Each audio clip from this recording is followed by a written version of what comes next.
Bonjour et bienvenue sur Algomius. Nous abordons aujourd'hui le chapitre de la logique, qui est au programme du BTS Comptabilité-Gestion, et nous allons nous intéresser un petit peu à des éléments qui peuvent être évalués à vrai ou à faux. Alors dans ce chapitre-là, justement, nous allons énoncer des expressions, alors complètement en français, et nous allons essayer de voir que certaines des expressions que nous utilisons, en fait, ont une valeur de vérité. Soit c'est quelque chose que nous disons, et ce que nous disons, en fait, est vrai, soit ce que nous disons, en fait, est faux. Et on va s'apercevoir en fait que sur cette logique-là, on va essayer de bâtir quelques opérateurs, quelques expressions, et on va pouvoir codifier en fait le langage français, on va pouvoir le transformer en une expression mathématique. Alors quelle est l'idée qui est derrière? Eh bien, il y a eu des mathématiciens qui ont travaillé dessus, je pense notamment à Georges Boole et à Auguste de Morgan, qui ont essayé de voir si on pouvait en fait transformer le langage humain, enfin là je m'exprime en français, en une expression mathématique. Alors, à quoi ça servirait? Pourquoi est-ce que ces foutus mathématiciens veulent toujours tout transformer en expression mathématique? Eh bien, tout simplement, ils avaient derrière la tête l'idée de dire, si j'arrivais à transformer en fait le langage humain en fait en une expression mathématique, je pourrais simplifier une phrase, par exemple, je pourrais essayer de trouver une version simplifiée d'une phrase comme je simplifie une expression mathématique, et je pourrais, par exemple, essayer de voir si deux phrases ou deux expressions exprimées différemment, en fait, n'arrivent pas à la même conclusion. Imaginons que je dise quelque chose, quelqu'un d'autre dit autre chose, j'arrive à mettre en fait les deux phrases sous forme mathématique, j'arrive à les simplifier, j'arrive au même résultat. Ça veut dire que si l'expression mathématique des deux phrases est la même, ça veut dire que les deux phrases de départ veulent dire exactement la même chose. Et ça peut avoir pas mal d'applications, par exemple comme des aides intelligentes en fait, qui comprennent ce qu'on leur demande, parce que nous, en tant qu'êtres humains, quand on demande quelque chose à un assistant vocal, eh bien en fait on n'utilise pas un langage vraiment strict pour l'assistant. Et on a peut-être des façons différentes de poser la question, un jour où on est énervé, un jour où on est calme, un jour où on est pressé, et il faut que l'assistant vocal en fait arrive à nous trouver la réponse, peu importe en fait dans quel état d'esprit ou dans quelle composition en fait on a utilisé pour construire notre phrase. Voilà. Donc ici on va utiliser quelques petits éléments pour voir un petit peu ce qu'est une proposition, et on va essayer de voir un petit peu des opérateurs qui peuvent être utilisés. On va s'apercevoir qu'il y a des opérateurs un petit peu spéciaux, on n'est pas les plus, moins, fois divisés qu'on a en arithmétique classique, et on va s'intéresser à des outils par exemple comme les tables de vérité qui vont nous permettre de savoir si deux expressions sont équivalentes. Voilà. On va jouer un petit peu avec tout ça, on va essayer de comprendre un petit peu la logique qui est derrière, et on va essayer de dégager aussi quelques propriétés qu'il y a lorsque l'on parle de logique. Ok. Alors on va débuter directement. J'ai utilisé le mot proposition, alors finalement, on va commencer par le définir. C'est quoi une proposition? Eh bien une proposition, c'est tout simplement un énoncé qui peut être évalué. C'est-à-dire je lis une phrase, une expression, et je peux dire ça c'est vrai ou ça c'est faux. Voilà. Par exemple, voilà, je fais une vidéo aujourd'hui, bah ça c'est quelque chose qui est vrai. Je suis en train de faire une vidéo aujourd'hui. Donc, ce que je viens de dire a une valeur de vérité, c'est vrai. Ok. Alors en mathématiques, on a l'habitude en fait de ce genre de choses. On sait qu'il y a des choses qui sont vraies et des choses qui sont fausses. En arithmétique classique, par exemple, si je prends deux entiers 1 et 3 et que je les additionne, eh bien 1 plus 3, ça fait 4. Si j'ai une expression 1 plus 3 égale 4, eh bien je sais que cette égalité est valide. Donc, ça c'est vrai. Si par contre je mets 1 plus 3 est égal à 5, ben 1 plus 3 en arithmétique classique sur les entiers, eh bien 1 plus 3 est égal à 5, c'est faux. Et donc vous voyez en fait que j'arrive à évaluer tout simplement ces expressions, soit c'est vrai, soit c'est faux. Alors c'est vrai que c'est un domaine en fait où on est très sur les mathématiques, parce qu'en mathématiques souvent on a tendance justement à dire qu'un résultat est vrai ou faux, et on a une tendance un peu à penser qu'on manque un petit peu de nuances. Ok, alors toutes les expressions ne sont pas évaluables. Si je dis je vais peut-être regarder une série ce soir, bah peut-être créer en fait une espèce d'incertitude dans ma phrase. Est-ce que c'est vrai, est-ce que c'est faux? Bah en fait, j'en sais rien, j'arrive pas à le définir, il y a trop d'incertitudes. Donc il y a des expressions en fait que je n'arrive pas à évaluer à vrai ou à fausse. Les propositions concernent donc juste les énoncés que je peux vraiment évaluer. Les autres en fait, je n'arriverai pas à les formaliser. Ok, ça marche. Alors, quand on va essayer de construire une expression logique, on va s'appuyer sur des opérateurs propres à justement cette logique. En arithmétique classique, on est habitué à faire des fois, des moins, des divisés, peut-être même des modulos, hein. Eh bien, en logique, on va devoir utiliser des opérateurs spéciaux qui sont vraiment liés à cette notion de logique. Okay, et ces opérateurs logiques, en fait, bah, ils vont tomber assez vite sous le sens, puisque ce sont des opérateurs, en fait, qui, j'allais dire, que l'on utilise, en fait, dans le langage courant. Par exemple, le premier opérateur dont on va parler, c'est l'opérateur et. L'opérateur et, en fait, est une conjonction qui va se mettre entre deux propositions. Alors, je rappelle qu'une proposition, c'est une expression que je peux évaluer à vraie ou à fausse, et qui va permettre de lier les deux. Et alors, comment va marcher l'opérateur et? Eh bien, l'opérateur et va me permettre de vérifier la validité simultanée des deux expressions A et B. Alors, qu'est-ce que ça veut dire? Je vous ai mis un petit exemple. Par exemple, si je dis « s'il fait beau et qu'il fait chaud », alors je mets une casquette. Ok. Alors, si on décompose un petit peu et qu'on comprenne bien, s'il fait beau et qu'il fait chaud, ça veut dire que s'il fait que beau mais qu'il fait pas chaud, les deux conditions ne sont pas remplies, donc c'est pas suffisant pour que je mette une casquette. S'il fait que beau, mais par contre s'il fait chaud, mais qu'il ne fait pas beau, pareil, je n'ai pas les deux conditions. S'il ne fait naturellement pas beau et qu'il fait pas chaud, là du coup je mets pas une casquette non plus. Le seul moment en fait où je mets une casquette, c'est si les deux conditions sont réunies, c'est-à-dire qu'il fait à la fois beau et à la fois chaud. Donc, la conjonction « et » va faire en sorte qu'il faut que les deux propositions soient vraies pour que la condition soit vraie. Voilà. Alors tout ça, je peux l'exprimer en fait avec ce qu'on appelle une table de vérité. La table de vérité de l'opérateur « ou », de l'opérateur « et », pardon, je l'ai mise en bas. Eh bien, si j'ai deux expressions A et B, eh bien, j'ai la table de vérité qui correspond. Alors, comment cette table de vérité a été construite? Bon, c'est très facile. Je vais prendre un petit Excel pour expliquer tout ça. On va se mettre une petite en tête, voilà. Et en fait, je vais exprimer que j'ai deux expressions A et B. Deux propositions. Alors, les propositions, on vient de le voir, les propositions, elles peuvent prendre que deux valeurs, soit elles sont vraies, soit elles sont fausses. Ok. Donc, quand j'ai deux propositions, combien j'ai de cas possibles? Eh bien, en fait, je vais m'apercevoir que j'ai 4 cas possibles. Soit les deux expressions sont fausses, premier cas, soit la première est fausse mais la deuxième est vraie, deuxième cas, soit la première est vraie mais la deuxième est fausse, soit les deux sont vraies. Voilà, et c'est les 4 seules combinaisons possibles que je peux avoir pour mes deux propositions. En utilisant les 4 possibilités dans ma table de vérité, je suis sûr en fait qu'il n'y a aucune autre configuration avec deux expressions. Et ça veut dire en fait tout simplement que à partir du moment où je vais créer ma table de vérité, j'aurai couvert tous les cas de figure. Ok. Maintenant, moi, ce que je cherche à définir, c'est A et B. Eh bien, pour que A et B soient vrais, il faut que A soit vrai et que B soit vrai. Alors, c'est vrai que dans une seule ligne, c'est quand A et B sont tous les deux vrais. Donc là, l'expression A et B est vraie. Par contre, une seule condition vraie n'est pas suffisante. Pour cette ligne-là, j'ai que A qui est vrai. B n'est malheureusement pas vrai, donc c'est pas suffisant, A et B sera faux. Deuxième ligne, pareil, cette fois-ci c'est A qui est faux, B qui est vrai, et B à lui tout seul, en fait, ne suffit pas pour rendre l'expression A et B à vrai, donc là je suis à faux également. Là j'ai carrément faux et faux, donc j'ai aucune expression à vrai, et là naturellement je vais récupérer faux également à ce niveau. Et voilà comment je construis en fait une table de vérité. Je cherche d'abord toutes les combinaisons possibles entre les propositions que j'ai. Donc si j'ai qu'une proposition, j'ai que 2 cas, vrai et faux. Si j'ai 2 propositions, j'ai 4 cas, qu'on vient de mettre ici.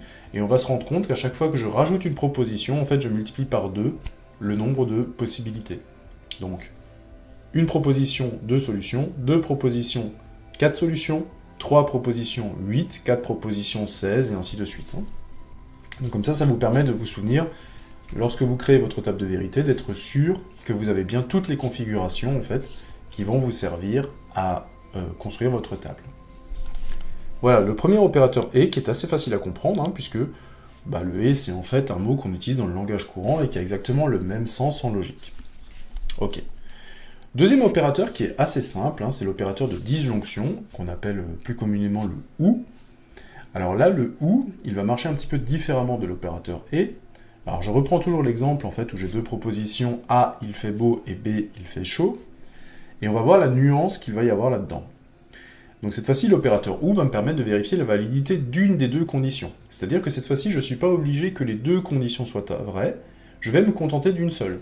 Alors naturellement, si les deux sont vraies, et bien là, le OU en fait est vrai également. Je vais vous donner un petit exemple. S'il fait beau ou qu'il fait chaud, alors je mets une casquette. Alors quels sont les cas où je vais mettre une casquette? S'il fait beau, ça suffit. Si déjà il fait beau, je peux mettre une casquette. S'il fait chaud, pareil, c'est la condition est largement suffisante pour que je mette une casquette. Si naturellement il fait beau et qu'il fait chaud en même temps, là je mets une casquette également. Le seul cas en fait où je ne mets pas de casquette, c'est s'il ne fait pas beau et qu'il ne fait pas chaud. Voilà, donc il faut vraiment que les deux conditions soient exprimées de manière négative pour que je ne rentre pas dans cette condition. Et on va vite s'apercevoir que la table de vérité du OU, que j'ai mise en dessous, de nouveau je vais vous expliquer comment je l'ai construite, eh bien elle répond en fait à cette règle. Je vais reprendre mon petit Excel, et je vais faire cette fois-ci A ou B. Donc A ou B, cette fois-ci, va être à vrai, quand une des deux conditions au moins est à vrai. Donc A est à vrai ici, sur ces deux lignes-là. Donc si A est à vrai, eh bien ici A ou B est à vrai. B est à vrai où? B est à vrai dans cette ligne-là, donc là je suis déjà à vrai. Et B est aussi à vrai dans cette ligne-là, donc ici aussi A ou B est à vrai. Et le seul moment où A ou B est à faux, c'est si vraiment les deux propositions A et B en fait sont à faux. Voilà. Donc on peut noter en fait déjà une grande différence entre les opérateurs et OU. L'opérateur et, je suis obligé d'avoir les deux propositions à vrai pour être vrai, alors que l'opérateur OU, eh bien un des deux me suffit. Voilà. Je vais peut-être même faire un petit peu plus grand. On peut zoomer un peu. Voilà. Troisième opérateur, c'est tout simplement l'opérateur de négation. Alors là, c'est vrai aussi, donc l'opérateur de négation, c'est l'opérateur non. Alors non, visiblement, c'est un des premiers mots qu'on apprend quand on apprend à parler, donc c'est quelque chose que l'on maîtrise depuis très longtemps, le non. Et le non, en fait, en logique, qu'est-ce qu'il sert à faire? Eh bien, il sert tout simplement à retourner la valeur d'une expression, d'une proposition. Ça veut dire tout simplement qu'une proposition vraie devient fausse, et une proposition fausse devient vraie. D'accord? Par exemple, ici, si je pars de l'expression « il fait beau », eh bien, si je rajoute une négation « il ne fait pas beau », eh bien, je vais avoir l'inverse de l'expression que j'avais au départ.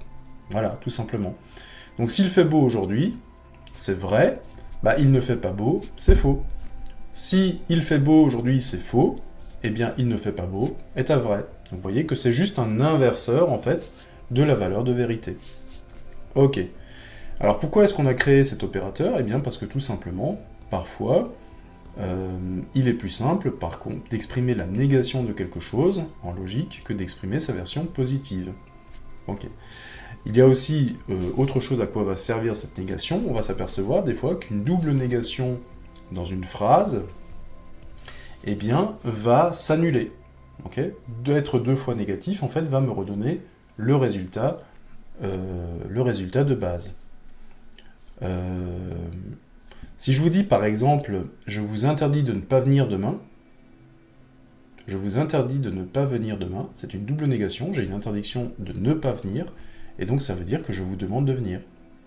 Alors, c'est vrai que c'est beaucoup plus complexe de vous dire « je vous interdis de ne pas venir demain », il faut réfléchir un petit peu, et vous voyez en fait que le travail qui a été fait justement par ces mathématiciens, ça a été de dire des phrases un petit peu compliquées comme ça qui contiennent une double négation, si j'arrive à les transformer en expressions mathématiques et à les simplifier, j'arrive en fait à une version beaucoup plus simple qui est vous venez demain.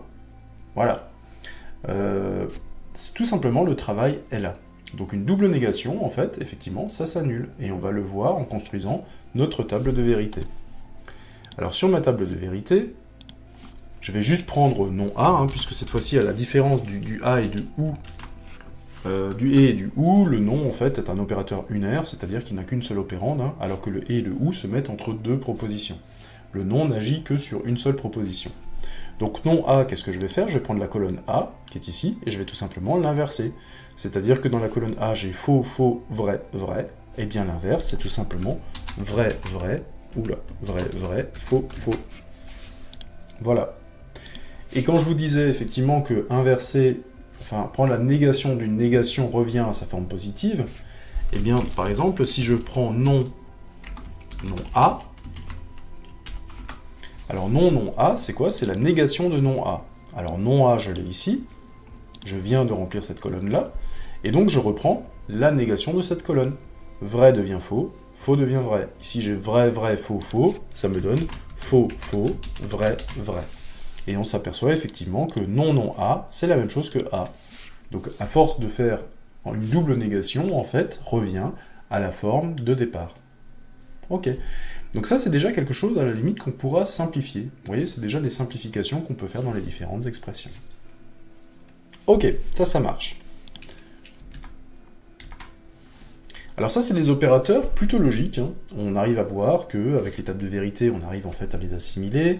On voit que c'est finalement des mots que l'on utilise assez couramment, hein, des phrases négatives, on en construit.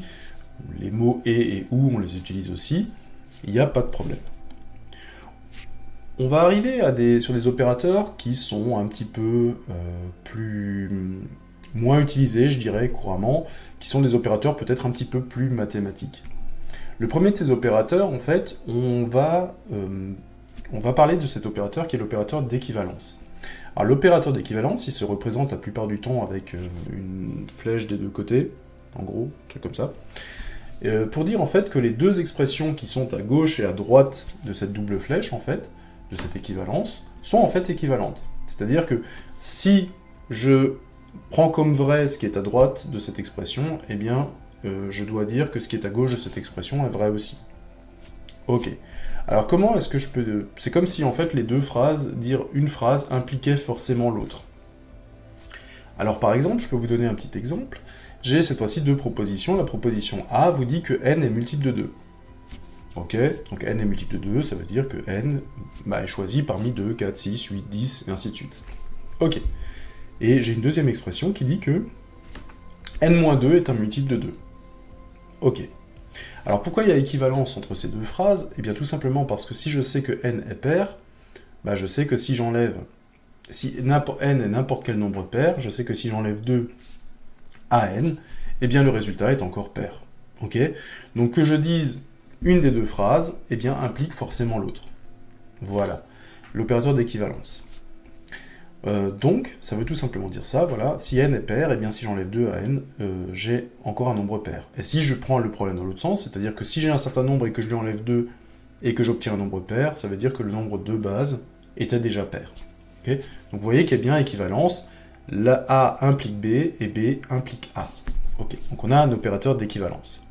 Alors la table de vérité, comment est-ce que je la construis? Eh bien tout simplement... Hop. Donc on a A est équivalent à B. Ok. Alors l'opérateur d'équivalence, c'est bien tout simplement, si A est vrai, ça implique que B est vrai. Ok. Donc si A et B sont vrais tous les deux, si j'ai vrai d'un côté, j'ai vrai de l'autre. Donc ça, c'est vrai. Si j'ai faux d'un côté, j'ai faux de l'autre, c'est ce que me dit la première ligne, hein. Si A est faux, B est faux, donc faux implique faux implique faux, donc là on est sur du vrai aussi, ça marche. Par contre je ne peux pas avoir de différence entre A et B, c'est-à-dire que quelque chose de faux est équivalent à quelque chose de vrai, ça marche pas, quelque chose de vrai ne peut pas être équivalent à quelque chose de faux. Donc je vais retrouver en fait une table de vérité qui est de ce style-là. C'est vrai quand les deux éléments sont les mêmes, c'est faux quand ils sont différents. Ok, donc l'opérateur d'équivalence.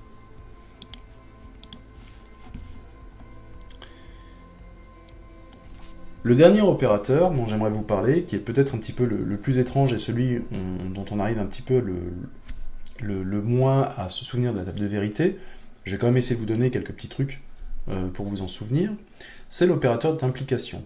Alors l'implication, on peut le voir un petit peu comme l'équivalence, mais qui irait dans un seul sens. C'est-à-dire que l'expression de gauche implique celle de droite, mais celle de droite n'implique pas forcément celle de gauche. Okay. Ça veut dire que l'implication, justement, c'est pas une équivalence, puisque ça ne va que dans un seul sens. Alors je veux, encore une fois, illustrer ça avec un exemple. Hein. J'ai un objet devant moi, un objet n, et la proposition A me dit que n est une pomme. Okay. Et l'expression B me dit que n est un fruit. Ok, Alors que va me dire l'opérateur d'implication? Eh bien, là on comprend bien avec ces deux expressions que si mon objet qui est devant moi est une pomme, eh bien c'est aussi un fruit. D'accord. Par contre, si l'objet qui est devant moi est un fruit, bah, c'est pas forcément une pomme. Ça peut être une banane, une poire, ou quelque chose comme ça. Donc vous voyez que l'implication va dans un sens, mais par contre, elle ne va pas forcément dans l'autre. Voilà. Là où l'opérateur d'équivalence qu'on vient de voir juste à l'instant, allait justement dans les deux sens. Ok. Donc, quelle est la table de vérité? Alors là, on est sur quelque chose d'un peu étrange, comme je vous l'ai dit. Hop. Donc l'opérateur d'implication, je vais l'écrire comme ça, je vais l'écrire comme ça. Donc A implique B.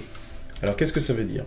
Bah, ça veut dire en fait que si A est vrai, quelque chose de vrai implique quelque chose de vrai, ça c'est vrai. Ok, ça marche. Quelque chose de vrai ne peut pas impliquer quelque chose de faux. Ok? Si je pars d'un postulat vrai, je ne peux pas avoir une implication vers quelque chose de faux. Donc, ça c'est faux. Et la difficulté pour se souvenir de l'opérateur d'implication, c'est justement sur ces deux cas-là, où A est un faux, et ça c'est quelque chose qui pose souvent problème. Lorsque la proposition de départ est fausse, en fait en mathématiques on peut dire qu'on ne peut rien déduire de quelque chose de faux. Okay? Ou, si vous voulez, on peut déduire n'importe quoi de quelque chose de faux. Donc quand vous partez d'un postulat faux, on dit en fait que ça peut impliquer quelque chose de vrai. Voilà. Si vous partez sur quelque chose de faux, que vous n'avez pas vérifié, en fait, bah, tout devient vrai parce que en fait, vous n'avez rien cadré. Donc, ça c'est des choses, en fait, si les autres opérateurs logiques peuvent paraître très logiques, ça c'est vraiment les deux cas qui sont à retenir hein, pour l'opérateur d'implication, que quand on part en fait d'une proposition fausse, en fait on peut déduire n'importe quoi. Ça veut dire que c'est pour ça que la table de vérité en fait est à vrai.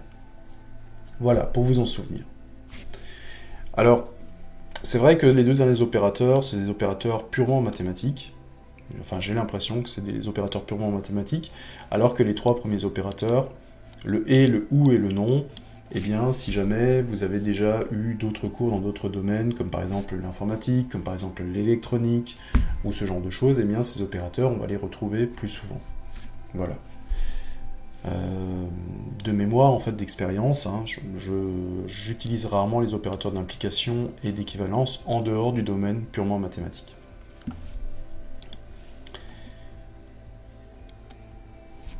Alors voilà, on s'est créé, on a compris ce qu'était une proposition, on a compris qu'une proposition pouvait ne prendre que deux valeurs qui étaient vraies ou fausses, hein, il n'y avait pas de nuance, hein, et on a vu quelques opérateurs, et ou, non, opérateurs d'implication et opérateurs d'équivalence. Maintenant, ce que j'aimerais faire, c'est essayer de dégager quelques propriétés de ces opérateurs-là. Qu'est-ce que je peux savoir, en fait, de ces opérateurs-là? Et pour déduire ces propriétés-là, ce que je vous propose de faire, c'est d'utiliser l'outil que nous utilisons depuis le début, qui est la table de vérité.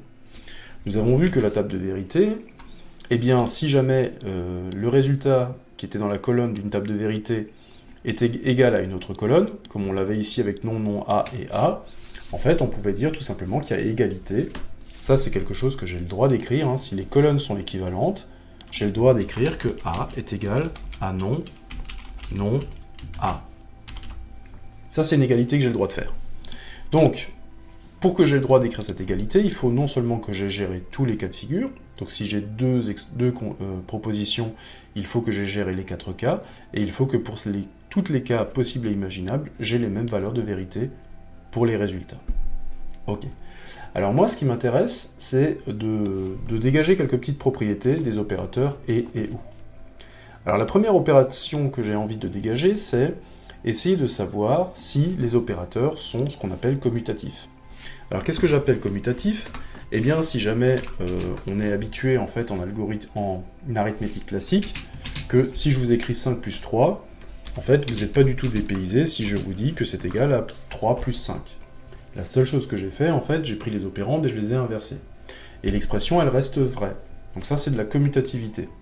Alors, est-ce que la commutativité marche toujours, en fait, avec les et les ou? Bah, on va reprendre la table de vérité. Ok, j'ai mon opérateur du et qui est ici, j'ai mon opérateur du ou qui est là. Je vais juste prendre ce petit bout de tableau. Voilà, je vais décaler ces éléments-là. Hop. Hop. Non. Hop. Hop. Et ce que je vais faire, c'est que je vais comparer A et B et B et A ou B avec B ou A. Alors en fait, on va se rendre compte effectivement que les opérateurs sont commutatifs, puisque le sens en fait des opérandes n'a pas tellement lieu d'être dans le et dans le ou. Le et, en fait, la table de vérité du ou est G vrai si les deux opérandes sont à vrai, et G faux sinon. Bah, B et A, lorsque B et A sont vrais, c'est la dernière ligne, vrai, et tout le reste du temps, je vais avoir faux. Et je m'aperçois effectivement que j'écrive B et A ou que j'écrive A et B, je vais tomber sur la même table de vérité. J'ai donc le droit d'écrire, en fait, tout simplement que, je vais dégager les propriétés, hein, que j'écrive A et B, eh bien c'est équivalent à B et A. Donc la commutativité pour le et, elle marche. Est-ce qu'elle marche pour le ou? Ben, elle va marcher pour les mêmes raisons. A ou B, en fait, est à vrai lorsqu'au moins une des deux opérandes est à vrai, et à faux lorsque les deux sont à faux. Bah, les deux sont à faux, A et B, ça va être ici. Et une des deux est à vrai, donc ici B est vrai, ici A est vrai, et ici A et B sont vrais. Encore une fois, je me retrouve avec la même table de vérité, ce qui confirme en fait qu'il y a commutativité pour l'opérateur OU.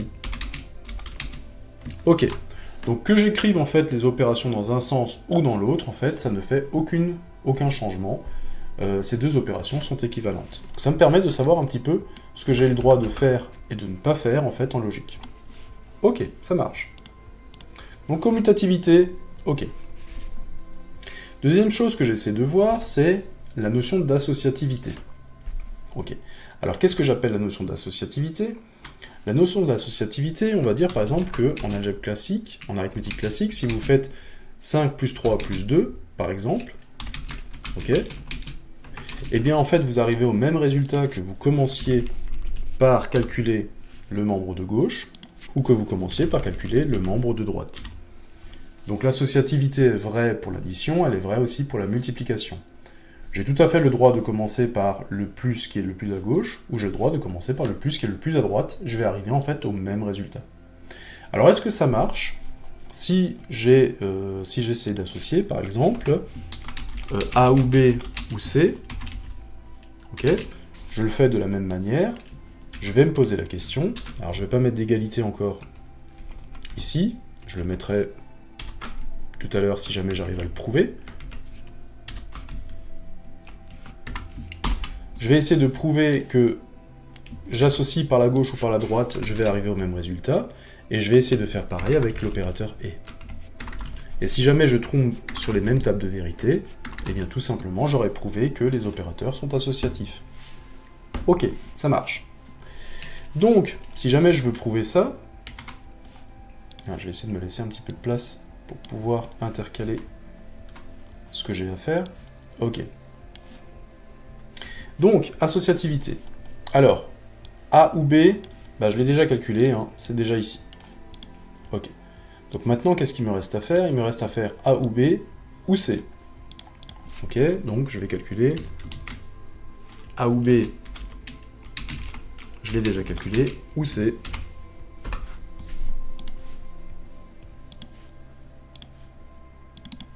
Ok, donc A ou B ou C, bah, je prends A ou B. Ah, j'ai pas de C. Oula. Alors attendez. Je vais refaire ça. Tac.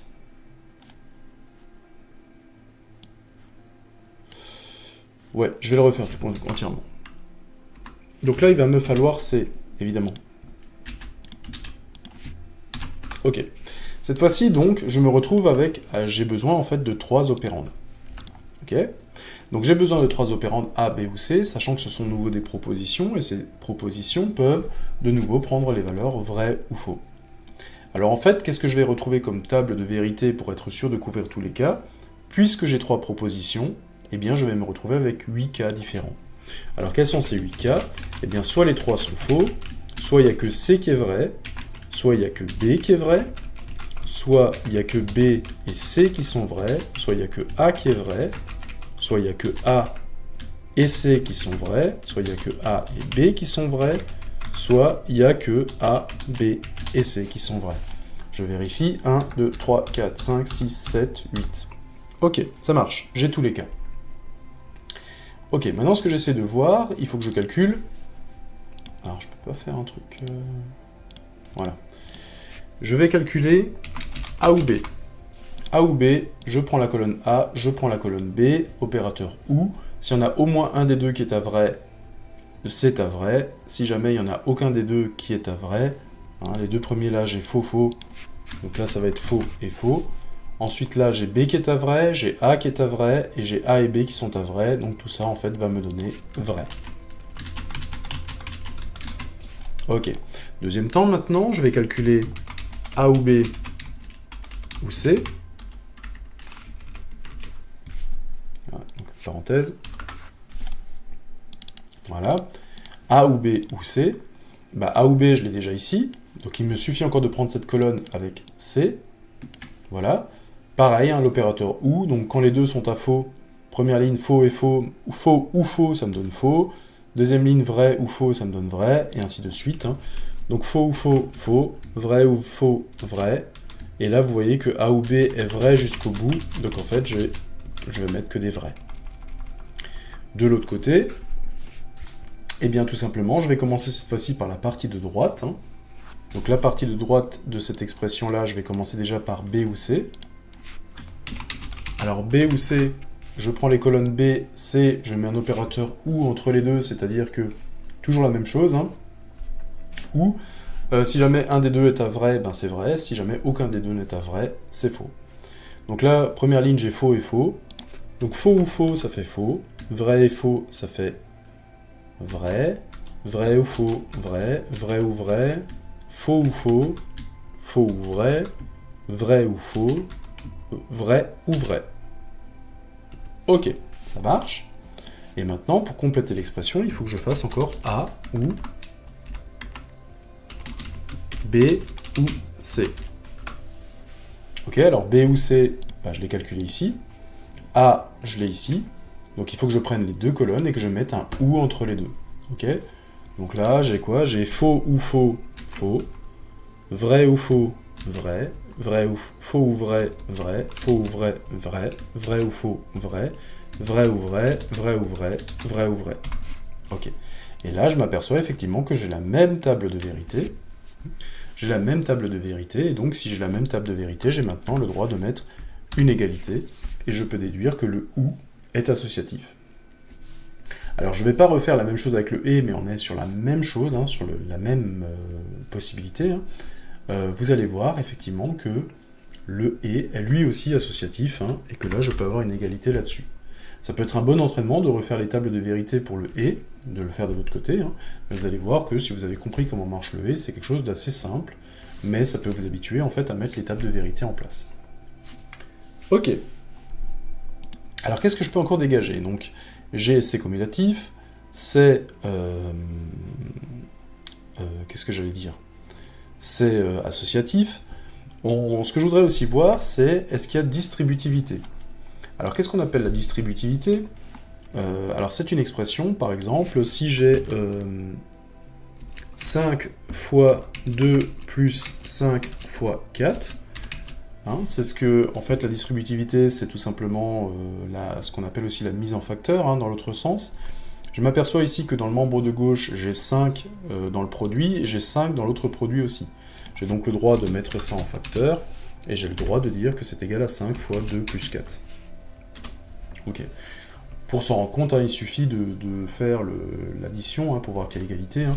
2 fois 5, ça fait 10, 5 fois 4, ça fait 20, les deux ensemble, ça fait 30. Ok. Là, 2 plus 4, ça fait 6, 6 fois 5, ça fait 30 également. Ok. Donc, est-ce que ça c'est vrai aussi? Est-ce que, donc là, vous voyez que j'ai deux opérateurs, hein, le fois et le plus. Est-ce que j'ai aussi mes opérateurs logiques qui sont distributifs l'un par rapport à l'autre? En gros, est-ce que si j'ai A ou B et C, est-ce que je vais bien retrouver d'un côté A ou B et A ou C? Est-ce que ça marche? Voilà. Et de l'autre côté, eh bien pareil, je vais essayer de voir avec l'autre élément aussi. Hop. Est-ce que si je fais A et B ou C, est-ce que je vais bien retrouver A et B ou A et C? Voilà.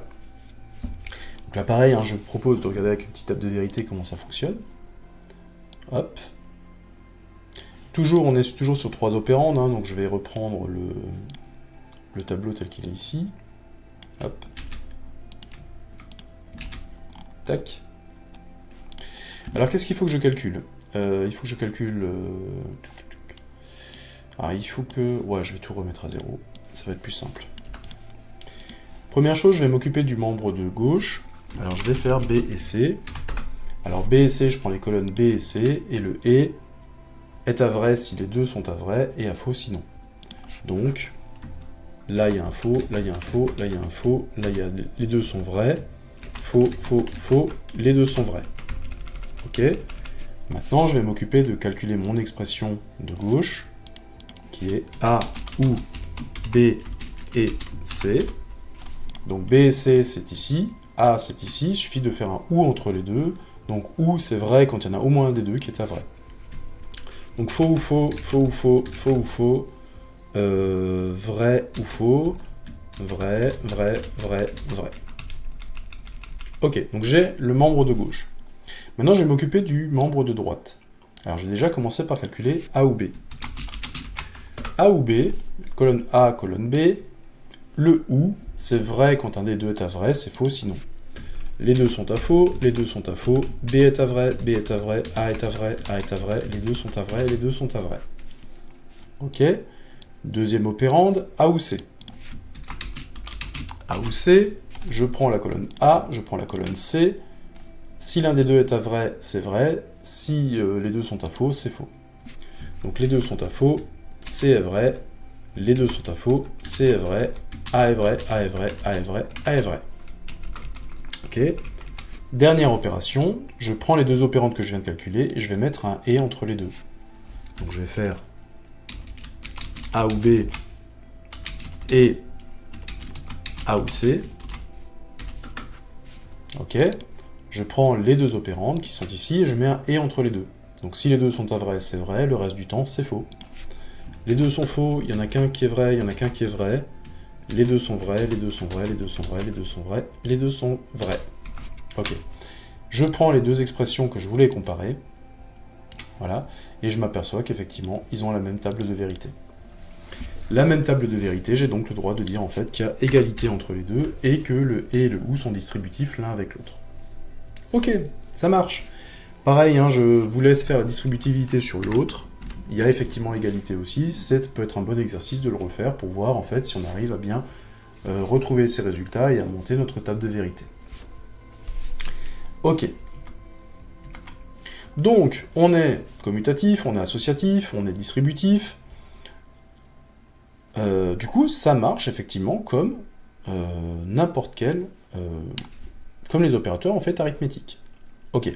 On va juste arriver en fait à quelque chose, à un petit point de blocage. C'est que, en fait, on se rend compte en arithmétique classique, encore une fois, que si je fais 5 fois 2 plus 3, par exemple, ok, 5 fois 2 plus 3, donc j'écris la même expression, je m'aperçois en fait qu'en arithmétique classique, si je commence par le membre de droite, ou que je commence par le nombre de gauche, en fait, je vais avoir une inégalité. Si je commence par faire la multiplication, je vais avoir quoi? Je vais avoir 5 fois 2, ça fait 10, plus 3, ça fait 13. Ok.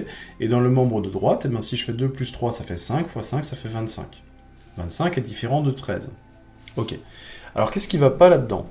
Bah, ce qui ne va pas là-dedans, en fait, c'est que si je mélange des multiplications et des additions, je suis obligé, en fait, de mettre en place une priorité opératoire. Alors, soit je la mets en place par des parenthèses, soit il y a des règles implicites qui font qu'on donne toujours la priorité à la multiplication et à la division par rapport à l'addition et à la soustraction. Ok, mais on voit bien que j'ai pas le droit en fait de calculer comme je veux. Je peux pas, comme avant, commencer soit par la droite, soit par la gauche, et c'est égal. Avant, j'avais le droit parce qu'en fait, j'utilisais qu'un seul opérateur. J'utilise que des et, ça marche. J'utilise que des ou, ça marche. Mais si je mélange des et et des ou, bah, je vais avoir un problème. Imaginons par exemple que j'ai l'expression A ou B et C. Donc A ou B et C.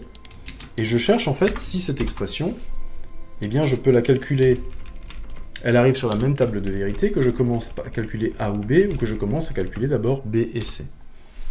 Si on est comme en arithmétique classique, normalement ça devrait poser problème. Ok. Bah, je vais reprendre un petit peu mon... Je vais reprendre mon petit tableau. Ok. Donc j'ai toujours A, B ou C, hein, toutes les possibilités qui sont offertes ici. Je vais commencer par calculer mon membre de gauche, donc je vais déjà calculer A ou B. Donc A ou B, je vais juste enlever tout ce qui est là, ouais, pour pas que ça prête à confusion. A ou B, je prends les colonnes A et B, et l'opérateur OU fait que s'il y en a au moins un des deux qui est à vrai, c'est à vrai, sinon c'est à faux. Les deux sont à faux, les deux sont à faux, B est à vrai, B est à vrai, A est à vrai, A est à vrai, les deux sont à vrai. Ok. Ce qui me permet maintenant de calculer A ou B et C. A ou B et C, bah A ou B c'est ici, C c'est ici, je mets juste un opérateur et entre les deux, c'est vrai quand les deux sont à vrai, c'est faux sinon. Donc faux et faux, vrai et faux, faux et vrai est vrai, faux est vrai est vrai, faux est vrai est vrai. Ok, donc voilà la table de vérité de l'élément de gauche. Maintenant je vais calculer la table de vérité de l'élément de droite. Je commence par calculer B et C. Alors B et C, je prends mes colonnes B et C, je mets un et entre les deux. C'est vrai quand les deux sont à vrai, c'est faux sinon. Les deux sont faux, B est faux, C est faux, les deux sont vrais, les deux sont faux, B est faux, C est faux, les deux sont à vrai. Ok, et maintenant je vais calculer, hop, je peux, tiens, je vais peut-être enlever cette colonne, supprimer, décaler les colonnes vers la gauche, ok, voilà, A ou B et C. Alors B et C, je l'ai calculé ici, A est ici, j'ai un opérateur OU entre les deux, donc vrai si l'un des deux est à vrai, faux seulement si les deux sont faux. Alors les deux sont faux, les deux sont faux, les deux sont faux. Là il y a un vrai. Oh pardon, j'ai regardé la mauvaise colonne, ouais. Non, c'est bon. Là il y a un vrai, là il y a un vrai, là il y a un vrai, là il y a un vrai. Ok. Donc si je compare les deux colonnes jaunes, bah en fait je m'aperçois qu'il y a des différences cette fois-ci. Donc les deux ne sont pas équivalents. Là par exemple, vous voyez que sur ces éléments-là, ici, eh bien j'ai des différences. Hein. J'ai faux, vrai, faux, vrai. Donc ça veut dire que, eh bien malheureusement, là j'ai pas du tout égalité entre les deux. Hein. J'ai pas égalité de traitement, j'arrive pas sur la même table de vérité. Et bah, si jamais je mélange en logique des OU et des et, eh bien je suis obligé en fait de fixer la priorité opératoire avec des parenthèses. Alors la priorité opératoire, pourquoi je dois la fixer avec des parenthèses en logique? Eh bien tout simplement parce que en logique, le et ne prend pas le pas sur le ou. C'est deux opérateurs, mais il n'y en a pas un qui est prioritaire à l'autre, comme on pourrait rendre la multiplication prioritaire sur l'addition en arithmétique classique. En logique, en fait, il n'y a pas cette notion. Il n'y en a pas un des deux qui passe devant l'autre. Donc si jamais je veux construire une expression logique, eh bien je suis obligé en fait de fixer moi-même les priorités opératoires. Voilà. Donc on a prouvé pas mal de choses hein, là-dessus. La dernière chose sur lesquelles j'aimerais encore montrer ce qui se passe, c'est ce qu'on appelle les lois de De Morgan. Alors les lois de De Morgan, c'est tout simplement, elles viennent d'un mathématicien qui s'appelle Auguste De Morgan, mathématicien britannique, qui a en fait essayé de trouver des équivalences dans le langage, et il est arrivé à montrer que la négation d'un opérateur OU donnait en fait la négation des opérandes séparées d'un opérateur et. Waouh! Est-ce que c'est vrai ce qu'il raconte? On va essayer. Alors, on reste sceptique, hein, et on essaie de voir si effectivement il a raison. Donc, qu'est-ce qu'il dit? Il dit que si je prends la négation d'un opérateur OU, donc la négation de A ou B, eh bien en fait c'est égal à la négation de A et la négation de B. Alors pourquoi c'est important de connaître ce genre de règles? Tout simplement parce que on s'aperçoit que ça paraît au premier abord pas très logique. C'est-à-dire que le OU devient un et, l'opérateur A devient non A, l'opérateur B devient non B, et cette négation, en fait, elle portait au début sur l'expression entière. Ok. Alors quand on n'est pas sûr de ce genre de choses, quand on ne sait pas comment ça marche, et bien en fait, on a un outil qui est parfait, qui est en fait la table de vérité. Alors cette fois-ci, je me retrouve que avec A et B, donc je vais prendre un tableau beaucoup plus simple. Je vais reprendre uniquement mon tableau de A et B. Tableau de A et B, j'ai deux propositions. Ces deux propositions ne peuvent être que vraies ou fausses.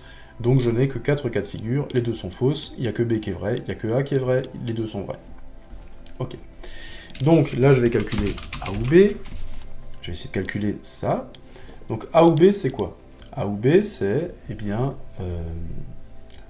je prends les opérandes A ou B, qui peuvent valoir vrai ou faux, je mets un ou entre les deux, c'est vrai quand une des deux est à vrai, c'est faux quand les deux sont à faux.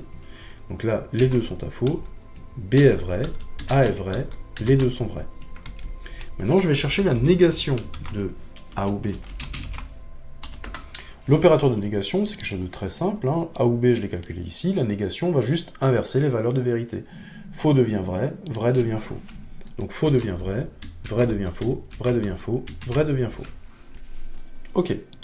Maintenant, je vais m'occuper de l'expression de droite. Alors, je vais déjà calculer non A. Alors, non A, toujours l'opérateur de négation, non A va prendre la négation de A. Donc, faux, faux, vrai devient vrai, vrai, faux, faux. Je vais aussi prendre la négation de B. Négation de B, c'est tout simplement l'inverse des valeurs de vérité de la colonne B. Là, j'ai faux, vrai, ça devient vrai, faux, faux. Ok. Maintenant que j'ai non A et non B, je vais tout simplement mettre un opérateur et entre les deux. Donc non A et non B. Non A et non B, tout simplement, non A, non B, j'ai les deux ici.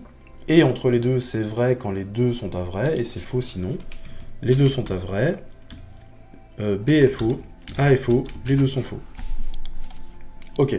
Et on s'aperçoit effectivement qu'en comparant les deux colonnes, eh bien, ces deux expressions donnent effectivement des valeurs de vérité identiques.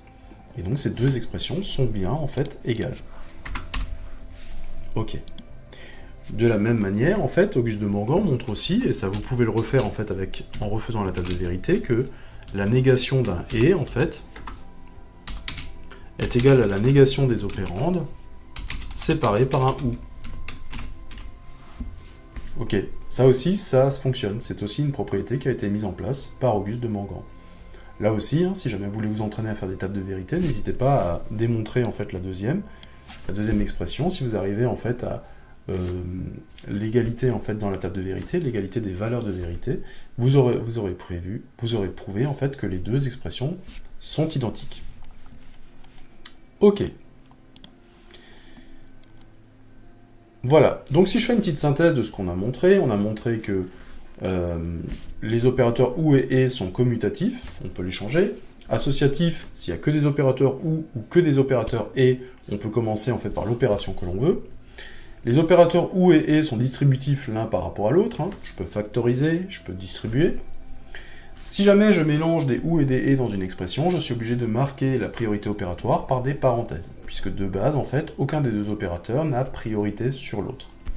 Enfin, nous avons montré que les lois de De Morgan s'appliquent, hein. On a donc en fait des informations sur la négation d'un OU et sur la négation d'un et. Voilà.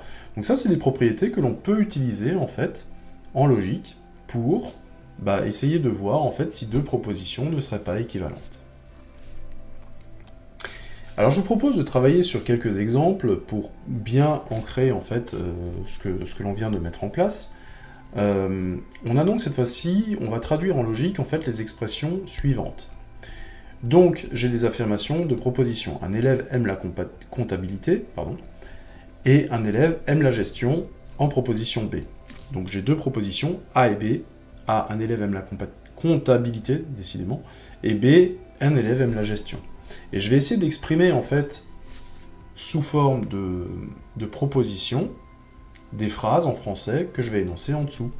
Donc en proposition, je vais m'appuyer uniquement sur A et B, ces deux propositions, et les opérateurs logiques que j'ai vus, et, ou, et non. Ok. Alors la première proposition, elle me dit, je vais prendre un petit notepad, hein. Hop, que je vais mettre là-haut, voilà. Ça, j'ai plus besoin de tout ça.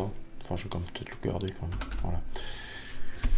Donc, alors la première proposition, elle vous dit quoi? Un élève aime la comptabilité, mais pas la gestion.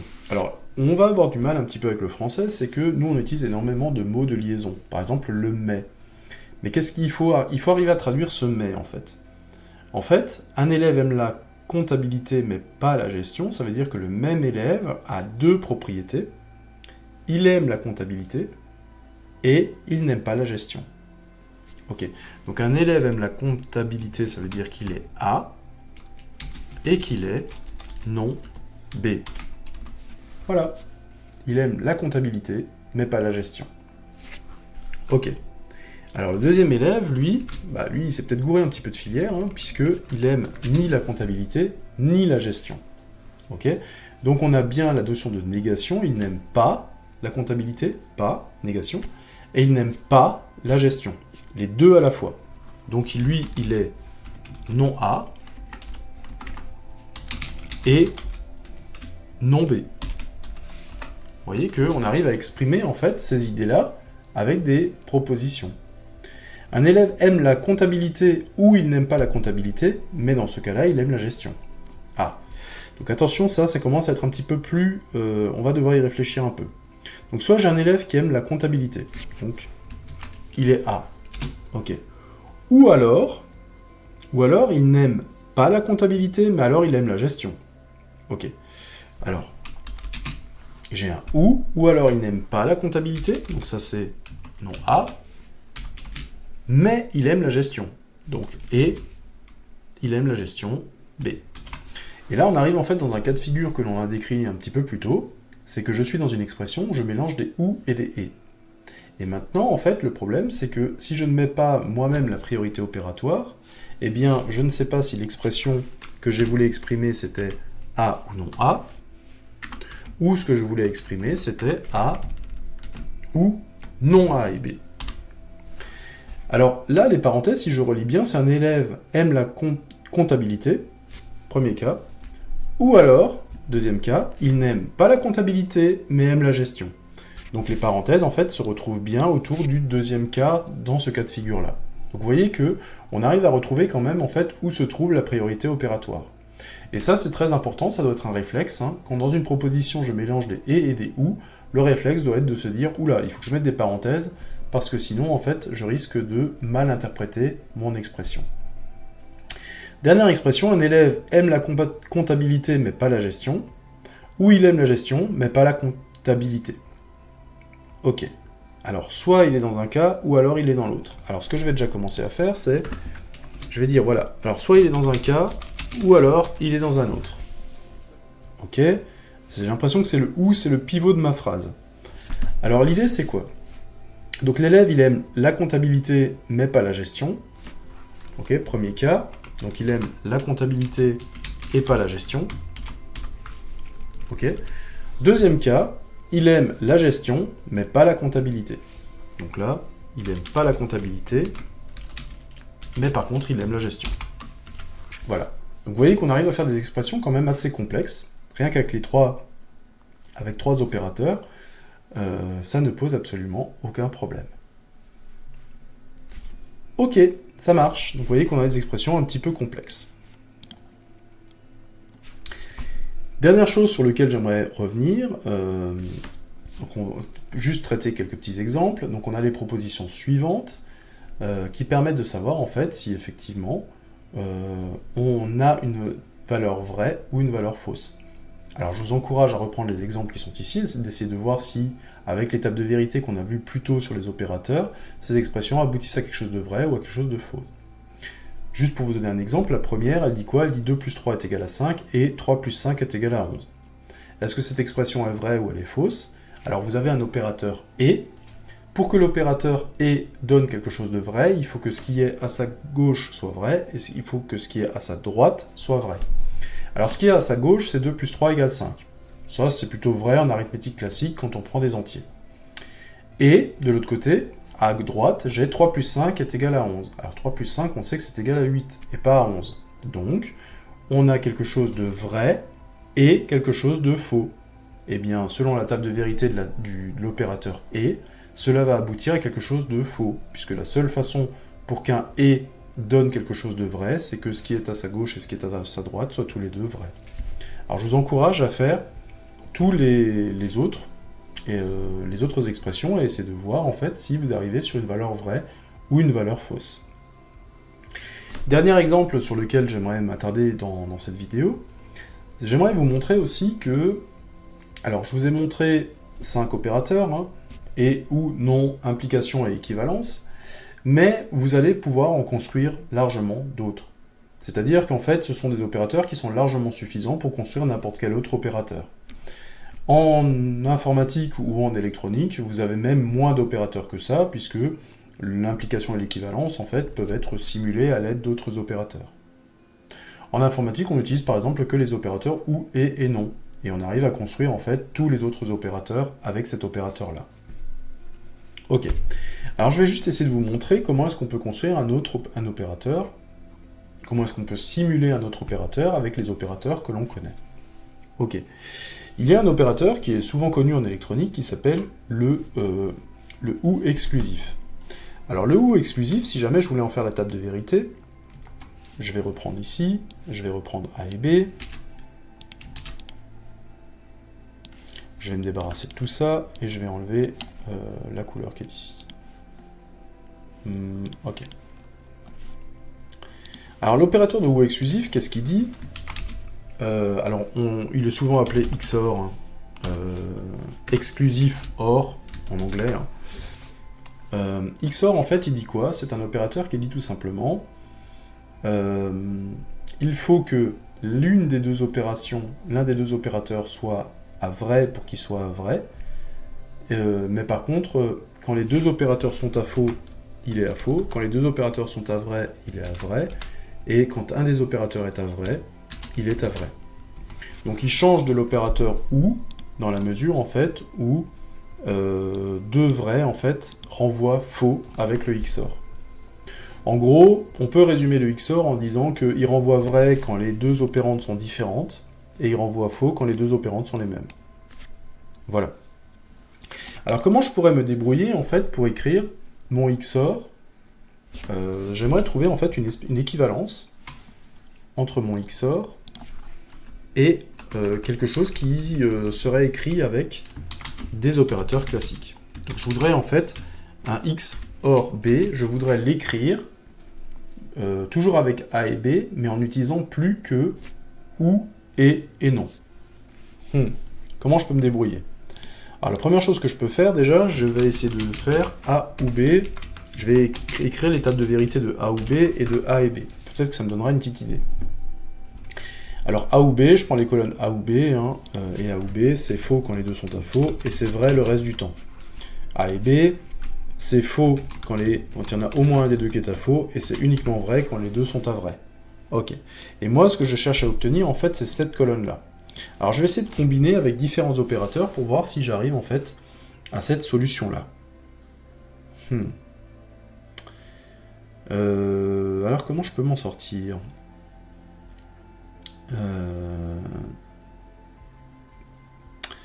Comment je peux m'en sortir? Ce que je pourrais faire déjà, c'est...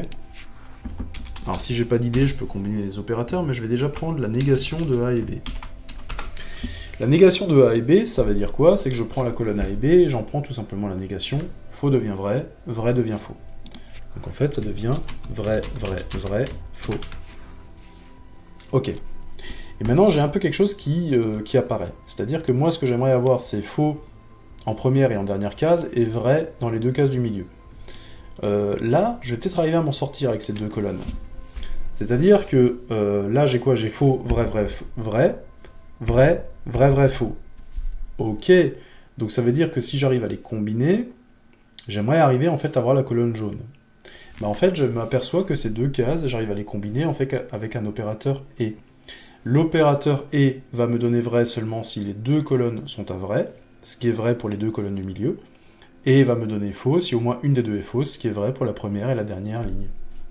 Ok, donc ça veut dire que si je prends A ou B, je mets un opérateur et de l'autre côté j'ai non A et B, voilà. Donc j'ai pris tout simplement cette colonne et celle-là, et j'ai mis un opérateur et entre les deux, et bien je vais avoir faux et vrai, ça va me donner faux, vrai et vrai, vrai, vrai et vrai, vrai, vrai et faux, faux. Et je retrouve en fait effectivement la colonne là. Et cette fois-ci en fait j'ai exactement la même table de vérité que mon XOR, mais je l'ai exprimé en fait avec d'autres propositions. Alors c'est pas la seule, hein, vous pouvez trouver d'autres propositions équivalentes, mais moi je peux dire que mon XA XOR B, c'est équivalent à A ou B, et non A et B. Voilà, et je suis arrivé en fait à retranscrire mon opérateur XOR avec des opérateurs classiques non et ou. Et en fait, on va s'apercevoir que ces trois opérateurs suffisent pour pouvoir exprimer n'importe quel opérateur logique dont j'ai besoin. Alors il faut des fois les combiner, hein, des fois ça prend un petit peu de temps pour chercher la bonne combinaison, mais j'ai besoin que de ces trois-là. C'est pour ça qu'en fait en informatique, en fait, il n'y a que ces trois-là en fait qui existent. Voilà.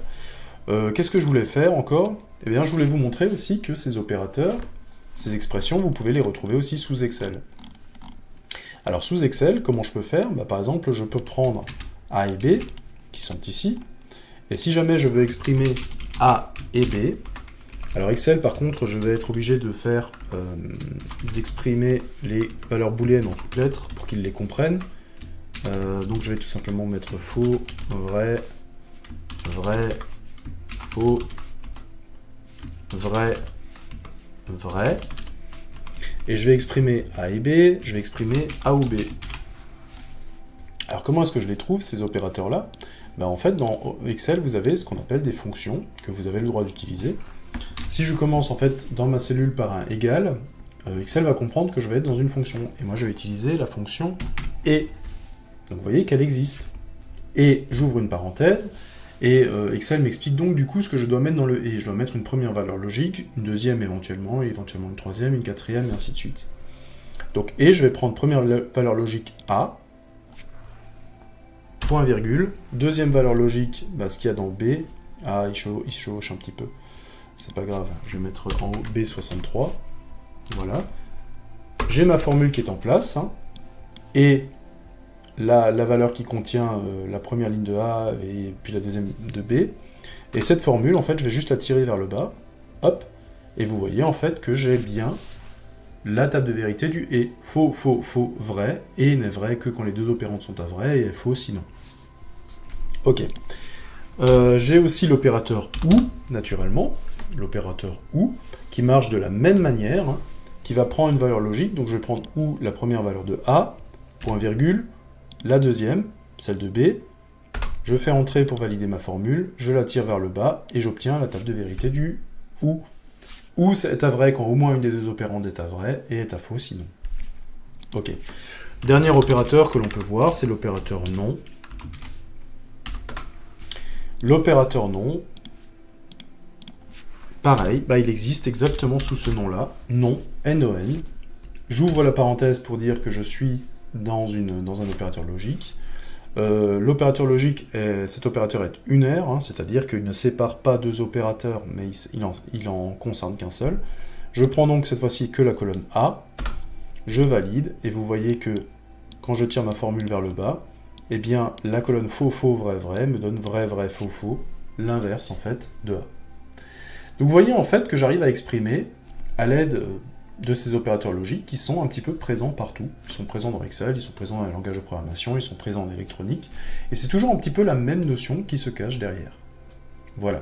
Donc j'espère vous avoir donné un petit tour d'horizon assez rapide de ce que l'on peut faire en logique. Ce qui est important de comprendre, en fait, si on regarde bien, c'est que l'idée, c'est qu'on part d'expressions un petit peu spéciales qu'on peut évaluer soit à vrai, soit à fausse. Si l'expression en fait qu'on cherche à analyser, en fait, elle ne peut pas être évaluée à vrai ou à fausse, en fait, on va avoir du mal. Hein. On ne va pas arriver à construire des opérateurs logiques, on ne va pas utiliser des opérateurs logiques avec ça. Donc la première étape est très importante, c'est déjà de vérifier si l'expression qu'on a devant les yeux, c'est bien une proposition. Est-ce que je peux bien dire de façon sûre, assurée en fait, que oui c'est vrai ou non c'est faux. À partir du moment où vous avez une expression qui est sans ambiguïté à vrai ou à faux, eh bien vous pouvez combiner plusieurs propositions avec des opérateurs logiques que l'on vient de voir, non, et ou pour les plus courants, et en mathématiques on rajoute encore l'opérateur d'implication et l'opérateur d'équivalence. Ils ont chacun leur table de vérité. Alors les tables de vérité c'est quelque chose qu'il faudra peut-être un petit peu apprendre au début. Les opérateurs simples, en fait, elles tombent un petit peu sous le sens. Les implications d'équivalence, il faut prendre un petit peu plus de temps. Et grâce à ces opérateurs-là, on va pouvoir les combiner pour écrire, en fait, des expressions plutôt complexes. On a quelques règles de propriété qui s'appliquent sur les opérateurs logiques. On a vu que le et et le ou étaient commutatifs, ils étaient associatifs, ils étaient distributifs l'un par rapport à l'autre. Par contre, si vous mêlez les et et les ou dans la même opération, vous avez tout intérêt à mettre des priorités opératoires, sinon vous risquez en fait d'avoir des expressions qui seront mal interprétées. On a vu l'utilisation aussi des lois de De Morgan, et toutes ces expressions et toutes ces propriétés-là, elles vont vous permettre en fait de voir s'il n'y a pas deux propositions qui finalement sont équivalentes. Peut-être que deux propositions dont j'écrirais en fait la table de vérité aboutirait sur le même résultat, ce qui me permettrait de mettre une égalité entre les deux et de dire, ben en fait c'est la même proposition. Puisque à partir des mêmes expressions de départ, on arrive systématiquement sur les mêmes résultats en ayant traité tous les cas de figure dans ma table de vérité, eh bien c'est tout simplement que les deux expressions sont équivalentes. Voilà. Et donc, l'idée d'Auguste de Morgan, qui était un petit peu de mettre sous expression mathématique le langage, de le simplifier ou de voir les différentes équivalences, eh bien, on voit que ça porte ses fruits, puisqu'effectivement, maintenant, on arrive à dire, en fait, si deux expressions sont équivalentes ou non. Alors, on va encore s'intéresser à un autre sujet dans la logique, qui est de dire, voilà, si jamais une expression devant les yeux, c'est pas une proposition, c'est-à-dire j'arrive pas à la rendre équivalente à vrai ou faux, est-ce que je pourrais pas me débrouiller pour la transformer, en fait, en proposition ? Et pour ça, on va avoir besoin des prédicats, et c'est le sujet de la prochaine vidéo. Donc je vous donne rendez-vous à très vite pour voir un petit peu comment ça marche, et continuer sur ce chapitre de la logique. À bientôt!